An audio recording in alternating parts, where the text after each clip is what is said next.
ಅಡಿಯೇನ್ ರಾಮಾನುಜದಾಸನ್.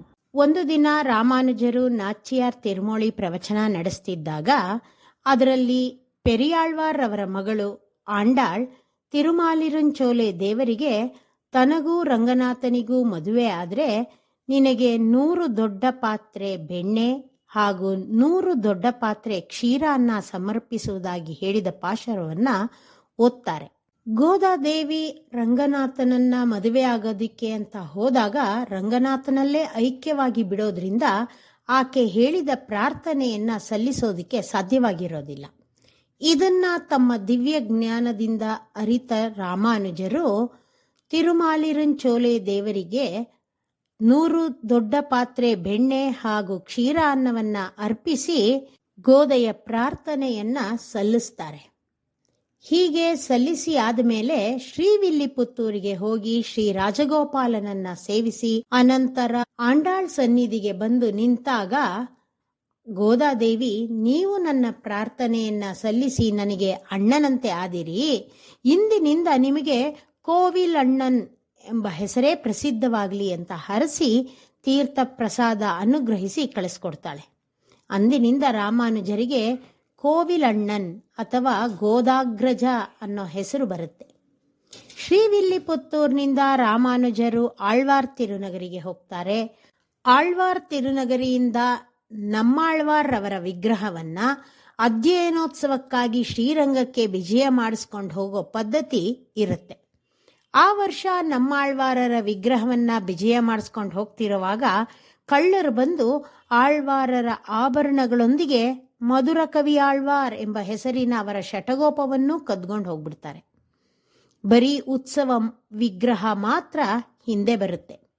ರಾಮಾನುಜರು ಹೊಸದಾಗಿ ಒಂದು ಶಟಗೋಪವನ್ನ ಮಾಡಿಸಿ ಅದನ್ನ ನಮ್ಮಾಳ್ವಾರರಿಗೆ ಸಮರ್ಪಿಸ್ತಾರೆ.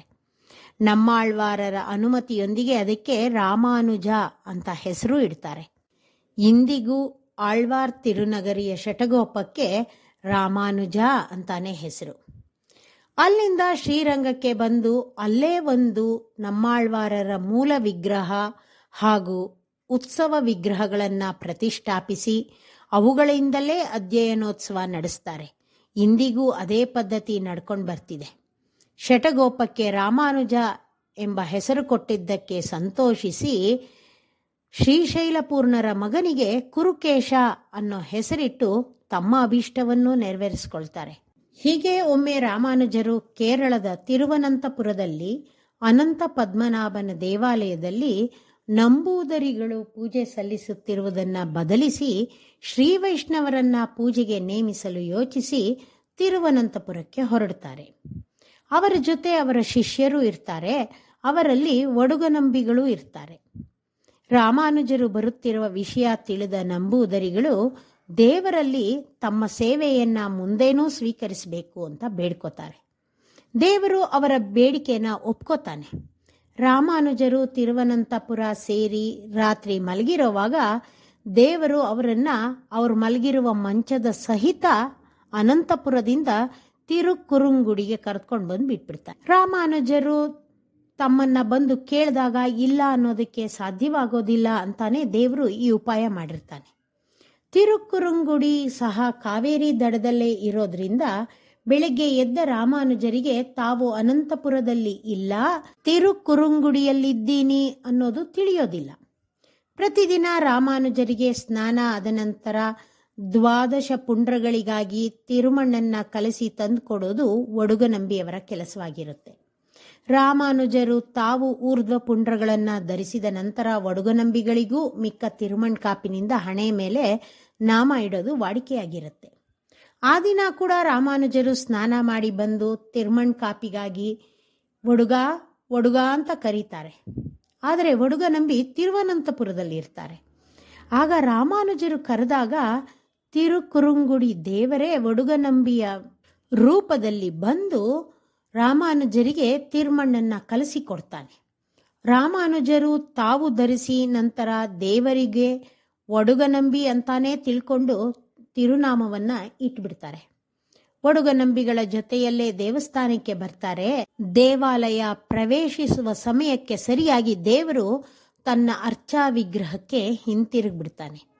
ರಾಮಾನುಜರು ದೇವರನ್ನ ನೋಡಿ ದೇವರ ಹಣೆ ಮೇಲೆ ಇರುವ ತಿರುನಾಮ ಇನ್ನೂ ಒದ್ದೆಯಾಗಿರುವುದನ್ನು ನೋಡಿ ತಾವು ಈಗ ತಾನೇ ಒಡುಗನಂಬಿಗೆ ಇಟ್ಟ ನಾಮದ ಹಾಗೆ ಇದೆಯಲ್ಲ ಅನ್ಕೊಂಡು ಆಶ್ಚರ್ಯ ಪಡ್ತಾರೆ. ರಾಮಾನುಜರಿಗೆ ಇದು ತಿರುವನಂತಪುರ ಅಲ್ಲ ಅನ್ನೋದು ಗೊತ್ತಾಗುತ್ತೆ. ದೇವರು ಆಗ ಮಾತಾಡಿ, ನಿಮ್ಮಿಂದ ಶೇಷಪುಂಡ್ರ ಧರಿಸಿದ ನಾನು ಇನ್ನು ನಿಮ್ಮ ಶಿಷ್ಯ ಅಂತ ಹೇಳಿ, ನಂಬೂದರಿಗಳ ಪೂಜಾ ಕೈಂಕರ್ಯವನ್ನೇ ಬಯಸುವ ನಾನು ನಿಮ್ಮನ್ನು ಅನಂತಪುರದಿಂದ ಇಲ್ಲಿಗೆ ಕರ್ಕೊಂಬಂದೆ ಅಂತ ಹೇಳ್ತಾನೆ. ರಾಮಾನುಜರು ದೇವರ ಬಯಕೆಯನ್ನ ಗೌರವಿಸಿ ನಂಬೂದರಿಗಳೇ ಪೂಜೆ ಮುಂದುವರಿಸುವಂತೆ ಯಾವುದೇ ಬದಲಾವಣೆ ಮಾಡುವ ವಿಚಾರ ಬಿಟ್ಟು ಶ್ರೀರಂಗಕ್ಕೆ ಹಿಂತಿರುಗ್ತಾರೆ.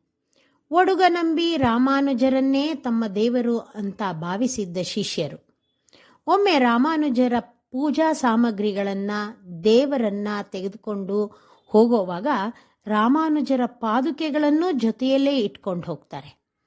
ದೇವರ ಪೂಜೆಗಾಗಿ ದೇವರ ಪೆಟ್ಟಿಗೆಯನ್ನ ತೆಗೆದಾಗ ರಾಮಾನುಜರು ಪಾದುಕೆಗಳಿರೋದನ್ನ ನೋಡಿ ಕೋಪಗೊಂಡು ಒಡುಗನಂಬಿಗಳನ್ನ ವಿಚಾರಿಸ್ತಾರೆ, ಎಂಥ ಕೆಲಸ ಮಾಡಿಬಿಟ್ಟೆ ಅಂತ.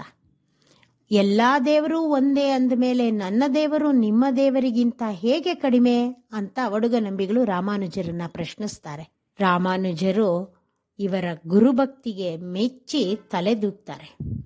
ಇನ್ನೊಮ್ಮೆ ರಾಮಾನುಜರಿಗೆ ಹಾಲು ಕಾಯಿಸ್ತಾ ಇರುವಾಗ ದೇವರ ಉತ್ಸವ ಬರ್ತಾ ಇರುತ್ತೆ.